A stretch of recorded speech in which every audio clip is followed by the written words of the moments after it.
Father, please come, Holy Spirit, please come, Tuhan. Mari penuhi hamba-Mu dengan firman-Mu, Tuhan. Berikan hamba kekuatan untuk menyampaikan firman-Mu buat anak-anak-Mu, Tuhan, di seluruh dunia saat ini. Terutama, Tuhan, untuk anak-anak-Mu yang ada di Indonesia. Berikan mereka telinga yang mendengar, hati yang menerima, Tuhan, dan taat, Tuhan, untuk melakukan instruksi perintah-Mu untuk kebaikan mereka, Tuhan. Dan Tuhan, bukakan setiap telinga, Tuhan, di dalam nama Tuhan Yesus Kristus. Terima kasih, Bapa. Terpujilah nama-Mu, Bapa. Bagimu segala pujian, hormat, dan kemuliaan di dalam nama Tuhan Yesus kami berdoa dan bersyukur. Haleluya. Amin. Shalom saudara-saudara. Saat ini saya agak sedikit bergetar karena hari Sabtu tanggal saya tarik napas dulu nih saudara-saudara ya. Hari Sabtu yang kemarin saya dapat mimpi, saudara. Saya dapat mimpi tentang keadaan kota New York. Tiba-tiba saya ada di kota New York dan saya melihat, saudara-saudara, kekacauan terjadi. Saya melihat seperti orang-orang dimasukin ke dalam penjara tiba-tiba, begitu. Maaf ya, saudara. Dimasukin ke penjara.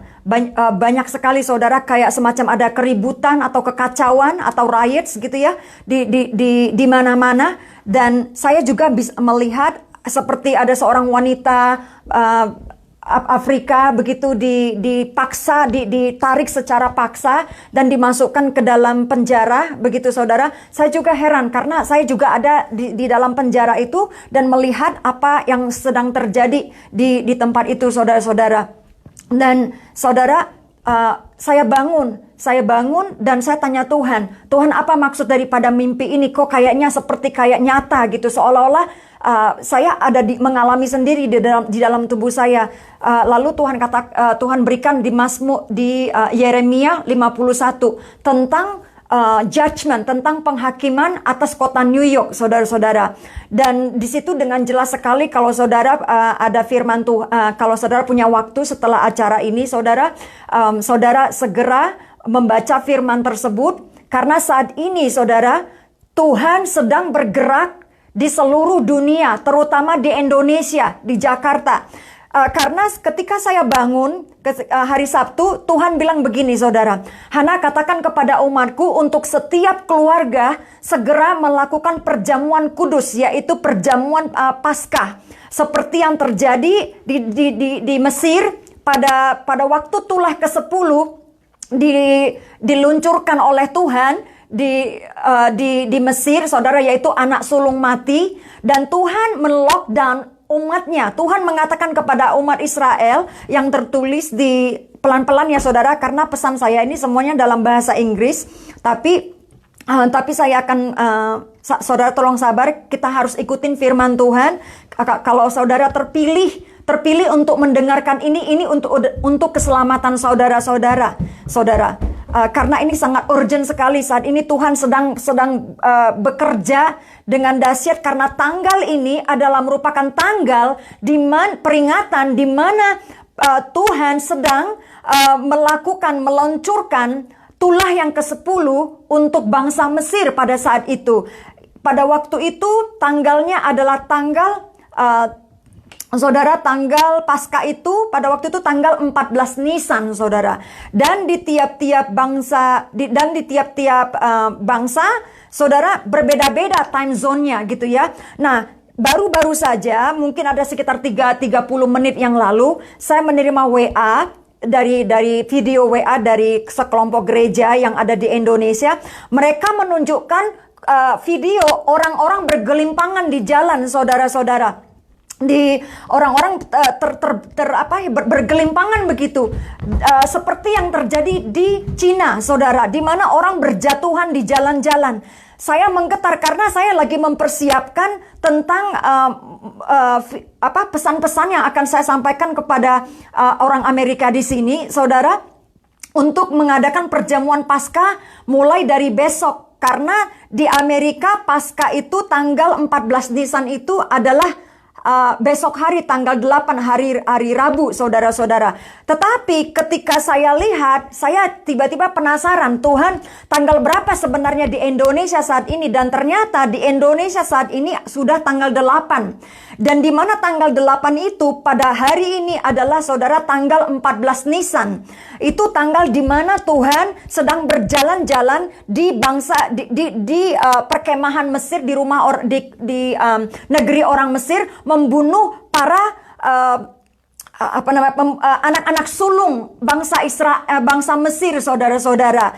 Nah, saudara, ini bukan suatu kebetulan. Karena apa? Kita sebagai orang Kristen, kita mengikuti standar tanggalnya Tuhan. Karena tanggal Tuhan itu tidak berubah. Feast of the Lord.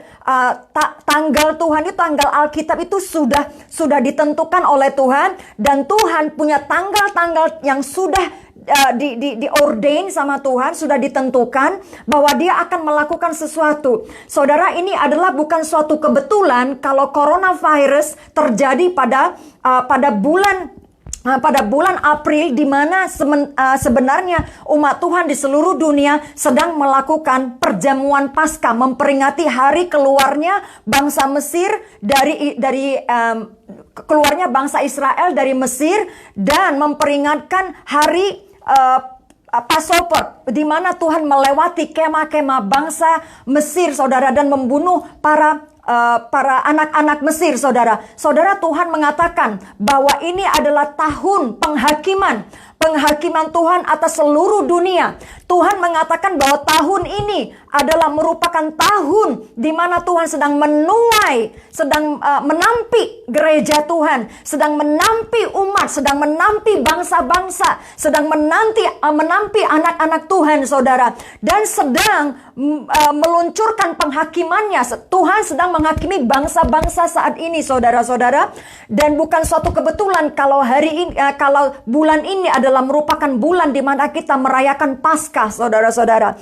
Jadi Tuhan katakan begini, saudara, dan ini sangat urgent dan saudara harus lakukan, karena bukan suatu kebetulan kalau kita saat ini di mana seluruh umat Tuhan di seluruh dunia seharusnya melakukan perjamuan Paskah ya di gereja. Tetapi saat ini Tuhan membawa kita kembali kepada Alkitab. Tuhan katakan, masuk ke dalam rumahmu bersama dengan keluargamu. Tuhan sedang menyuruh kita berdiam diri untuk melindungi kita, untuk melindungi keluarga kita. Tuhan katakan, Hana, katakan kepada umatku, jangan lagi mereka keluar dari rumah sebelum Paskah berlalu. Jadi saudara-saudaraku, saya memohon, saya meminta, saya memberikan instruksi dari Tuhan. Dan tolong dengarkan ini.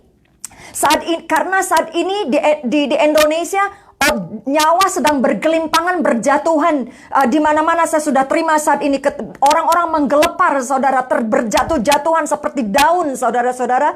Dan saudara, kita sebagai anak Tuhan harus dengar-dengaran, harus taat kepada Tuhan. Bagian kita saat ini bukan di luar. Bagian kita saat ini diperintahkan Tuhan, di lockdown sama Tuhan, masuk ke dalam rumahmu. Mari saya baca, saudara, ya. Dan sebab Tuhan katakan, kita harus melakukan perjamuan kudus. Kata Tuhan, sebab perjamuan kudus ini ketika sebuah keluarga, sebagai satu keluarga, saudara, melakukan perjamuan kudus ini, perjamuan kudus inilah yang menjadi perbedaan, yang menjadi tanda untuk membedakan umat Tuhan dan dan orang-orang yang bukan umat Tuhan, orang-orang di luar Kristus. Karena penghakiman Tuhan akan diluncurkan secara rata kepada bangsa-bangsa, kepada manusia saat ini. Tapi saat ini di Indonesia adalah tanggal 14 Nisan, di mana perjamuan domba Paskah sebenarnya tanggal saat ini, saudara, bukan hari Jumat, saudara, bukan hari Minggu. Perjamuan Paskah yang sebenarnya ketika bangsa Israel makan, saudara, Passover Lamb, yaitu perjamuan Paskah itu, saudara, itu adalah tanggal 14 Nisan. Jadi kita mari mengikuti jadwalnya Tuhan, saudara, agar kita jangan terlewat dari masa-masa waktu-waktu Tuhan di mana Dia akan sedang melakukan sesuatu, saudara, dan ini untuk perlindungan kita. Jadi saudara-saudara, darah yang kita makan, daging yang kita makan, yaitu domba, saudara, perjamuan kudus, roti tidak beragi yang kita makan sebagai tanda darah anak domba, yang kita minum sebagai yang kita makan sebagai tubuh Kristus dan sebagai darah anak domba Allah. Itu apa yang kita lakukan. Sebenarnya kita sedang mendeklarasikan, saudara, membuat tanda darah anak domba Allah, tanda anak domba di tiang-tiang pintu rumah kita, saudara, seperti yang terjadi di Keluaran 12, saudara-saudara. Kita sekarang melakukannya dengan iman. Ini adalah New Covenant, perjanjian baru yang diberikan kepada anak-anak Tuhan. Jadi kita harus meresponinya. Jangan anggap remeh, saudara-saudara, ya. Dan ini yang Tuhan katakan di Yesaya 26 ayat 20, Tuhan kasih ayat ini, Yesaya 26 ayat 20. Saya akan bacakan, saudara-saudara, ya. Kita sabar, karena kita kalau menanti-nantikan firman Tuhan, saya tahu banyak sekarang godaan buat kita gaptek karena dengan internet. Kalau ada yang lebih daripada 1 menit, lewatin. Tapi saat ini saya minta saudara jangan lewatin, karena ini untuk keselamatanmu.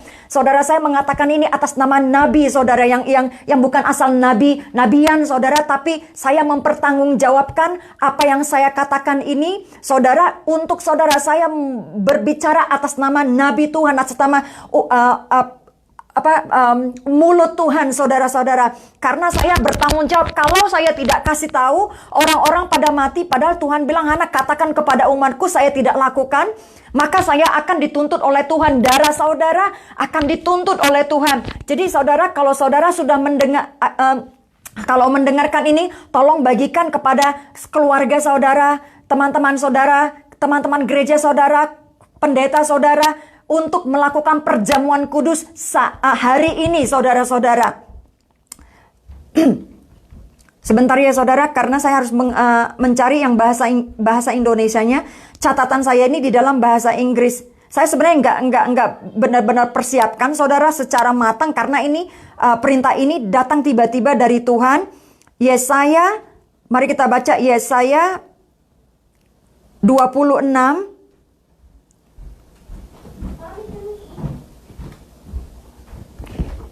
Yesaya 26 ayat 20, saudara, 26. Yesaya 26 ayat 20.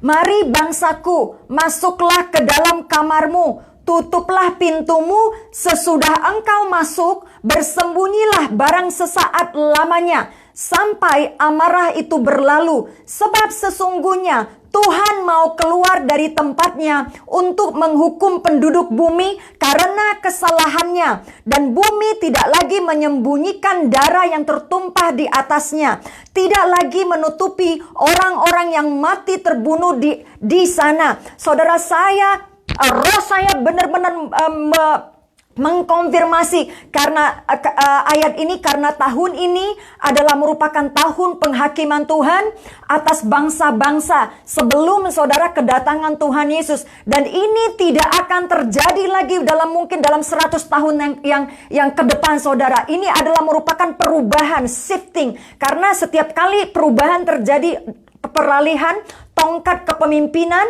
dari satu bangsa ke bangsa yang lain, ada yang namanya disebut gejolak dunia, saudara, goncangan dunia secara global. Saudara, ini perpindahan kepemimpinan dunia dari Amerika ke Cina, saudara. Jadi Tuhan sedang shifting, saudara. Kalau yang namanya shifting itu digoncang-goncangkan. Tetapi Tuhan ketika dia shifting juga, saudara, Tuhan juga menggoncangkan gereja Tuhan. Karena apa? Gereja Tuhan, penghakiman dimulai daripada gereja Tuhan. Gereja Tuhan lagi dibersihkan. Gereja Tuhan lagi dimurnikan, saudara. Supaya gereja Tuhan, anak-anak Tuhan, jangan sampai kena daripada penghakiman Tuhan. Ini adalah, kita disuruh lockdown sama Tuhan karena Tuhan baik. Kita disuruh lockdown karena Tuhan mengasihi kita. Kita disuruh lockdown, saudara mungkin kehilangan pekerjaan, saudara mungkin jadwalnya berubah, saudara mengucap syukur. Katakan, Tuhan terima kasih. Karena apa saudara-saudara? Ini adalah merupakan kebaikan buat kita. Tuhan sudah katakan di awal tahun 2020, dia katakan, Hana, aku akan menggoncangkan dunia. Akan suatu terjadi goncangan global terjadi di bangsa-bangsa yang akan juga memberikan impact kepada gerejaku. Jika Tuhan juga katakan tahun 2011, saudara, ketika saya di Hawaii, dia katakan, Hana, ada suatu saat di mana gereja-gereja dan anak-anak Tuhan tidak lagi bisa berkumpul di suatu gedung yang besar. Firman Tuhan berlanjut katakan kepada umatku untuk mereka melatih membuka rumahnya untuk suatu ibadah. Karena apa? Akan ada waktunya di mana gereja rumah akan kembali lagi kepada umatku. Jadi saudara-saudara, dia katakan, aku juga akan sedang mencabut, sedang meruntuhkan gereja-gereja yang dibangun di atas keangkuhan manusia. Jadi Tuhan sedang menggoncangkan fondasi-fondasi ibadah kita yang dibuat berdasarkan keangkuhan manusia, bukan berdasarkan kehendak Allah. Jadi saudara, merendah hati. Karena Tuhan juga katakan, aku sedang memukul para gembala-gembala dan aku akan menyerak-nyerakkan umat domba-dombaku. Dan dia katakan, orang yang akan menggembalakan domba-dombaku adalah orang-orang biasa, orang-orang yang tidak punya title, orang-orang yang tidak punya gelar, saudara. Mereka adalah orang-orang yang telah disimpan Tuhan sedemikian rupa di tempat persembunyiannya Tuhan. Karena mereka ini adalah orang-orang yang menyucikan dirinya, yang memisahkan dirinya dari sistem Babilonian yang banyak sekali, saudara, beroperasi di dalam gereja Tuhan. Dan Tuhan tidak suka, saudara. Dan bukan cuma hanya itu saja, saudara-saudara. Tuhan sayang sama gereja. Tuhan, kalau saudara melihat, bukan saya menghakimi, saya mengatakan demikian karena keberanian yang daripada Tuhan. Tuhan katakan, aku memukul gembala-gembala. Saya melihat, saya memandang ini Tuhan, apa maksudmu memukul para gembala-gembala? Saudara lihat, kenapa banyak anak-anak Tuhan, kenapa banyak pendeta-pendeta, saudara, yang kena coronavirus, yang bahkan pada mati. Bukan saya mensyukuri, tapi saya menyayangkan. Seharusnya ini tidak terjadi, saudara-saudara, dan juga saya tidak menghakimi kenapa itu terjadi pada mereka. Tapi saya mau mengatakan secara pribadi dari hati saya, karena saya sudah menerima pesan Tuhan dari awal. Dia katakan, aku memukul para gembala-gembala.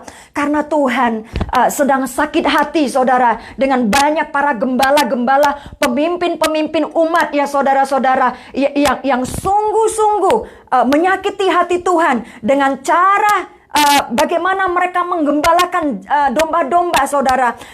Tuhan katakan, keadaan umatku saat ini sudah sama seperti kota di Samaria yang dikepung oleh dinding sekota Samaria, dan juga dikepung oleh tentara Syria.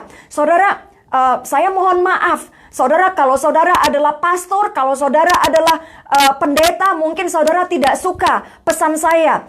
Tapi ini adalah suara Tuhan Yesus, suara hati Bapa. Tuhan katakan, bukan semua orang yang berseru-seru yang berseru Tuhan, Tuhan, yang akan masuk ke dalam kerajaan surga. Tapi dia katakan, orang-orang yang melakukan kehendak Bapakku. Saudara, ada banyak gembala-gembala, ada banyak saudara pendeta-pendeta yang tidak melakukan kehendak Bapa, saudara, tetapi melakukan kehendak dirinya sendiri. Sehingga ini waktunya penghakiman Tuhan datang atas pada gereja Tuhan, karena ingin dia meriset, membalikkan fondasi gereja Tuhan kembali pada sistemnya, yaitu dimulai daripada keluarga. Saudara, kalau lihat gereja itu, saudara-saudara, Tuhan sedang membangun fondasi gereja di dalam Keluaran 12, di mana ketika Tuhan memberikan instruksi Passover, perjamuan Paskah yang pertama, disitulah Tuhan sedang membangun fondasi gereja, yaitu keluarga, saudara-saudara. Mulai dari 2-3 orang berkumpul, saudara, dan dikatakan, ambillah domba itu. Dia katakan, ambillah domba itu, setiap satu keluarga satu domba. Oke? Dan dikatakan, bagi-bagi. Tetapi kalau dombanya, saudara, terlalu besar untuk keluarga tersebut, dikatakan mereka harus membagikan kepada tetangga, saudara-saudara. Jadi saudara-saudara, apa maksudnya? Domba Paskah itu adalah Yesus Kristus sendiri. Dan Injil harus dimulai dari rumah tangga, yaitu rumah Tuhan, saudara. Karena di dalam Tuhan menginginkan satu keluarga selamat. Bukan satu keluarga bapaknya kemana, ibunya kemana, anaknya kemana. Saudara, inilah isi hati Tuhan. Jadi kalau kita disuruh lockdown, kita disuruh kembali bersama dengan keluarga untuk membangun mesbah penyembahan keluarga yang telah runtuh, yang telah punah, saudara. Tetapi Tuhan katakan kembali lagi kepada keluarga. Ingat ketika Paulus memberikan Injil kepada orang penjara, saudara, ketika di penjara, kepala penjara, dia katakan, berilah dirimu dibaptis. Jikalau engkau percaya, maka engkau dan seisi rumahmu akan diselamatkan. Lagi-lagi, saudara, Paulus mengatakan seisi rumahmu akan diselamatkan. Bukan hanya suaminya, bukan hanya bapaknya, tapi seisi rumah, saudara. Ini adalah merupakan hati Tuhan, saudara-saudara. Dan juga bagaimana di Taman Eden juga Tuhan berikan Adam, saudara ya. Tuhan katakan tidak baik kalau manusia itu hidup seorang diri. Jadi Tuhan memberikan Hawa, saudara, supaya apa? Genaplah firman Tuhan yang berkata, di mana 2-3 orang berkumpul sepakat meminta sesuatu, Tuhan hadir. Jadi saudara, inilah fondasi gereja. Fondasi gereja itu 2-3 orang berkumpul, bukan harus 1000-an orang, saudara-saudara, tapi keluarga, saudara. Adam dan Hawa adalah satu keluarga, 2-3 orang valid sebagai gereja. Allah bersekutu dengan mereka di Taman Eden. Taman Eden itu adalah di lockdown sama Tuhan, ditutup sama Tuhan, saudara. Itu adalah tempat tinggal mereka, saudara. Tetapi ketika mereka berdosa, melanggar Tuhan, mereka diusir dari tempat perlindungan tersebut, saudara-saudara. Saudara, keluarga adalah merupakan tempat perlindungan Tuhan buat kita, saudara. Kita harus hati Tuhan menjangkau keluarga. Hati Tuhan menyelamatkan keluarga dari semula. Mula dari dia ciptakan manusia di Taman Eden. Dan ketika juga dia menghakimi bumi dengan air bah. Dia tidak cuma Nuh, satu orang diri yang dia selamatkan. Tapi dia selamatkan satu keluarga, saudara-saudara. Dia katakan kepada Nuh, bawalah istrimu, anak-anakmu, dan menantumu, saudara. Lagi-lagi Tuhan peduli yang namanya keluarga. Peduli dengan anak-anak kita. Peduli dengan suami kita. Peduli dengan istri kita, saudara-saudara. Jadi saudara, jangan kita terlalu sibuk dengan pelayanan-pelayanan di gereja. Saya perhatikan bagaimana kejatuhan suatu rumah tangga dalam rumah tangga Kristen terjadi. Banyak sekali rumah tangga Kristen yang dihancurkan oleh iblis. Kenapa, saudara? Dia mulai dengan pertama kesibukan. Dimulai dengan pertama diberikan kerja berat. Disiksa dengan hard labor, kerja keras gitu ya, saudara-saudara. Kalau kita lihat, saudara, bangsa Mesir, ya, bangsa Israel di Mesir, apa yang bangsa Mesir lakukan kepada bangsa Israel? Disuruh kerja keras terus siang dan malam, saudara. Mereka harus membuat batu bata, mereka harus membangun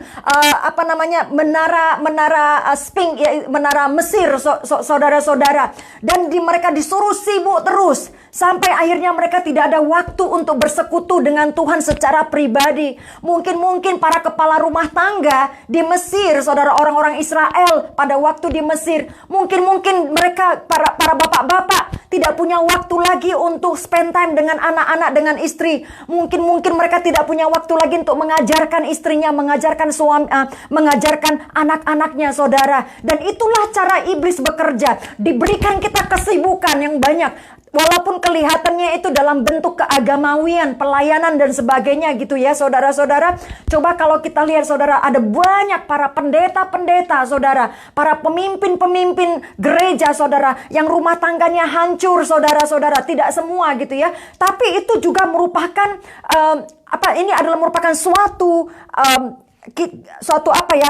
buat kita, untuk kita bisa berkaca diri, untuk kita sedang merenungkan diri. Kenapa keluarga saya hancur. Kenapa anak saya tidak bertobat? Mungkin saudara, kita harus bertanya, saudara-saudara, beberapa sebelum lockdown ini saya sibuk sekali melakukan sana dan sini. Saya tidak lagi berdoa. Saya selalu berdoa buat anak-anak, tapi saya tidak lagi bersekutu dengan suami. Suami sibuk kerja di luar kota, saudara-saudara, dan saya sibuk dengan pelayanan saya, dengan ini saya. Tapi saudara, sebelum saya sadar, wah, ternyata anak kemana, ibunya kemana, bapaknya kemana, sudah misah-misah, saudara. Saudara, ini adalah kenyataan yang terjadi di dalam banyak para pelayan-pelayan Tuhan, saudara-saudara.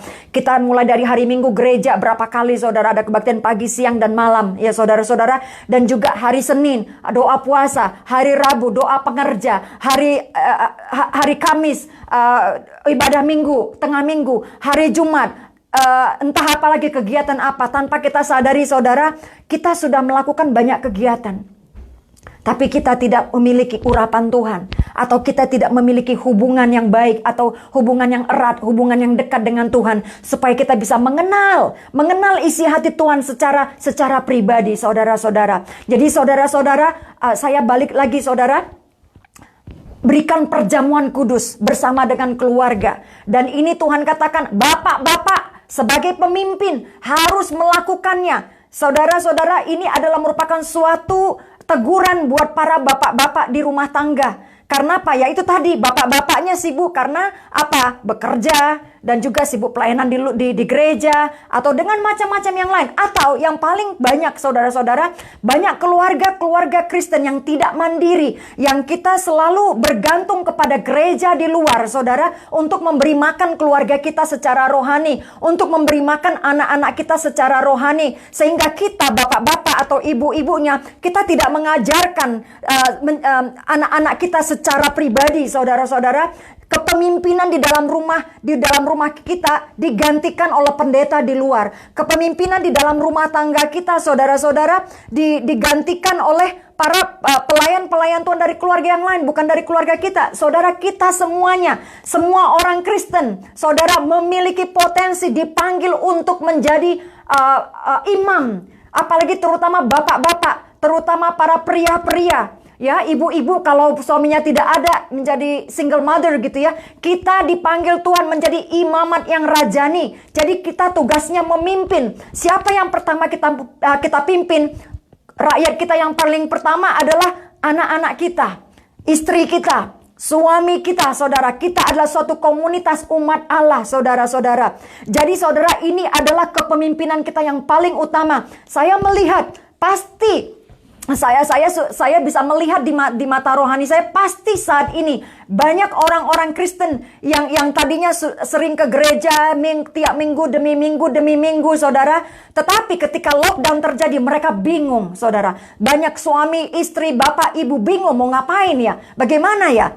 Tahu-tahu mau perjamuan kudus, kita nggak tahu bagaimana mau melakukan perjamuan kudus. Nah, inilah kekurangan, kesalahan yang dibuat oleh banyak para pendeta-pendeta atau sistem gereja yang kita lakukan saat ini, saudara.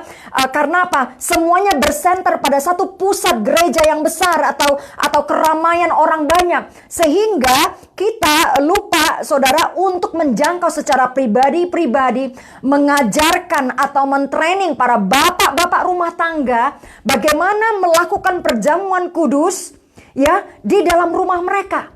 Perjamuan kudus itu bukan hanya dilakukan banyak-banyak, saudara, di mana 2-3 orang berkumpul. Bahkan Yesus cuma 12 orang, saudara, saat itu. Dan Yesus ada 12 murid, bersama Yesus 13 orang, saudara-saudara. Itu juga valid. Apalagi saudara-saudara, kita rumah tangganya Tuhan. Anak saya paling kecil 8 tahun, dia belum dibaptis. Suami saya dulu berpikir seperti ini, wah, ini harus dibaptis dulu baru ikut perjamuan. Saya bergumul sama Tuhan, Tuhan, engkau suruh kami perjamuan di rumah. Suami saya belum pernah melakukannya. Kenapa? Karena sebagai orang Amerika sudah terbiasa ibadah keluar gitu ya. Dan gereja, pendeta yang melakukannya buat kita melakukannya bersama-sama. Tetapi saudara, lockdown, saudara, perjamuan Paskah tahun 2020 menjadi suatu Paskah yang berbeda buat keluarga saya. Menjadi Paskah yang berbeda buat saudara dan banyak anak-anak Tuhan di seluruh dunia. Karena apa? Kita tidak pernah melakukan Paskah secara keluarga. Saya tidak pernah, saudara. Saya pernah melakukannya sendiri, tapi tidak secara keluarga, saudara-saudara. Dan saya percaya ada banyak anak-anak Tuhan di seluruh dunia yang bahkan tidak pernah melakukan ini. Dan akhirnya saya tanya Tuhan, kalau kami melakukannya, itu anak saya yang paling kecil yang 8 tahun, ikut nggak dia perjamuan makan itu? Karena suami saya bilang belum dibaptis. Tuhan bilang, perjamuan untuk semua anak-anak Tuhan yang mengaku Yesus Kristus adalah Tuhan. Dia tidak berbicara soal baptisan. Dan saya katakan kepada suami saya,